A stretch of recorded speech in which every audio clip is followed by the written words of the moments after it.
ప్రముఖ కోలీవుడ్ నటుడు డిఎండికే అధ్యక్షుడైన విజయకాంత్ మరణ వార్తతో తమిళ చిత్ర పరిశ్రమలో విషాదం నెలకొంది.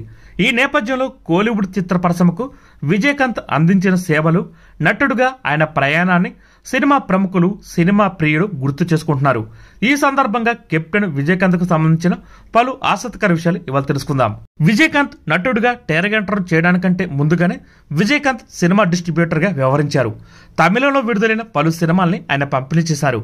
ఆ సమయంలోనే ఆయనకు సినిమాలోకి అడుగు పెట్టాలనిపించింది. అలా ఆయన నటించిన తొలి సినిమా ఇనుకొం ఇలమై సినిమా 1979 సంవత్సరంలో రిలీజ్ అయింది. ఇందులో ఆయన విలన్ గా కనిపించారు. 3 దశాబ్దాలకు పైగా సినిమా కెరీర్లో దాదాపు 158 సినిమాల్లో ఆయన నటించారు. హీరోగా, విలన్ గా, సహాయ నటుడుగా అతిథి పాత్రలో కనిపించారు. నటుడుగా కొనసాగినంత కాలం కేవలం కోలీవుడ్ సినిమాలోనే ఆయన నటించారు. అలా ఆయన నటించిన పలు సినిమాలు తెలుగు, హిందీలోకి డబ్ అయ్యాయి. అలాగే ఆవేశపూరితమైన పోలీసు పాత్రలకు కోలీవుడ్లో ఆయన కేర్ ఆఫ్ అడ్రస్ గెలిచారు. ఆయన నటనకు ఫిదా అయిన తమిళ సినిమా ప్రియులు ఆయన్ని ప్రేమగా విప్లవకారుడని పిలిచేవారు. అలాగే ఎప్పుడు వైవిధ్యభరితమైన పాత్రలు పోషించడానికి విజయకాంత్ ఆసక్తి చూపించేవారు. వరుస సినిమాలు నటిస్తూ ఒకానొక సమయంలో కోలీవుడ్ అగ్ర నటులకు ఆయన గట్టి పోటీచ్చారు. సినిమా పరిశ్రమ బాగుపడాలంటే నిర్మాత బాగుండాలని నమ్మే మనస్తత్వం ఆయనది. అందుకు అనుగుణంగానే పారితోషికం విషయంలో నిర్మాతలకు ఎప్పుడూ అండగా నిలిచేవారు. సినిమా విడుదలై అది విజయం అందుకున్న తర్వాతే పారితోషికం తీసుకున్న సందర్భాలు కోకొల్లలు. ఆయన నటించిన ఏదైనా సినిమా ఫ్లాప్ అయితే నిర్మాతకు అండగా ఉండడం కోసం రెమ్యునరేషన్ ని వదులుకునేవారు విజయకాంత్ గారు. డబ్బులు తీసుకోకుండానే పలు సినిమాల్లో ఆయన అతిథి పాత్ర కూడా పోషించారు. అలా సూపర్ స్టార్ విజయ్ తొలి విజయం అందుకున్న సెందూరు పాండే సినిమాలో విజయకాంత్ కీలక పాత్ర పోషించారు. ఈ సినిమాకి ఆయన ఎలాంటి రెమ్యునరేషన్ కూడా తీసుకోలేదు. అలాగే విజయకాంత్ గారు చిన్న నటీనటులకు చేయూతనందించడంలో విజయకాంత్ ఎప్పుడు ముందుండేవారు. హాస్య నటుడైన వడివేలుకు కెరీర్ పరంగా విజయకాంత్ ఎంతో సాయం చేశారు. ఆయన హీరోగా నటించిన చిన్న గౌండరు సినిమాలో వడివేలుకు సహాయ నటుడు పాత్ర ఇప్పించారు.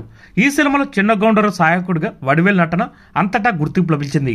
ఈ సినిమా తర్వాత తాను హీరోగా నటించిన పలు సినిమాలలో వడివేలుకు కీలక పాత్రలు ఇప్పించారు ఆయన. అలాగే పలు ఇండస్ట్రీకి చెందిన నటీనటులతో ఆయనకు మంచి స్నేహబంధం కూడా ఉంది.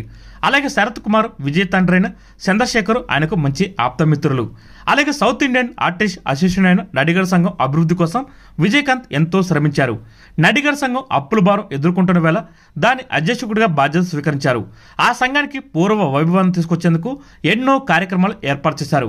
సింగపూర్, మలేషియా వంటి దేశాలు పలు సెలబ్రిటీని తీసుకొచ్చి ఈవెంట్స్ నిర్వహించి నటీనటులందరినీ ఒకే తాటి మీదకి తీసుకొచ్చారు విజయకాంత్ గారు.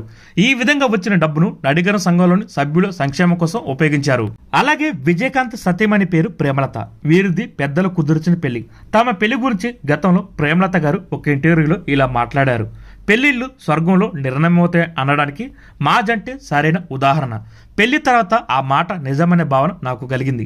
ఎందుకంటే వాళ్ళది మధురకి చెందిన కుటుంబం. మేము వేలూరులో ఉండేవాళ్ళం. ఇరు కుటుంబాల మధ్య ఎలాంటి పరిచయం లేదు. మాది పూర్తిగా పెద్దలు కుదిర్చిన పెళ్లి. విజయకాంత్ సినిమాలో రాణిస్తున్న రోజుల్లో ఆయనతో నా పెళ్లి జరిగింది. పెళ్లి చూపుల సమయంలో హీరో అనే ఆర్భాటం లేకుండా ఒక సాధారణ వ్యక్తిలా ఆయన మా ఇంటికి వచ్చాడు. ఆయన ప్రవర్తనకు మా నాన్న ఆనందించాడు. నన్ను ఆయనకిచ్చి పెళ్లి చేయాలని నిర్ణయించాడు. అలా 1990 సంవత్సరం జనవరి 31వ తారీఖున మా పెళ్లి జరిగిందని ఆమె చెప్పారు. ఈ వీడియో కనుక మీకు నచ్చితే లైక్ చేయండి, షేర్ చేయండి, కుదిరితే సబ్స్క్రైబ్ చేయండి.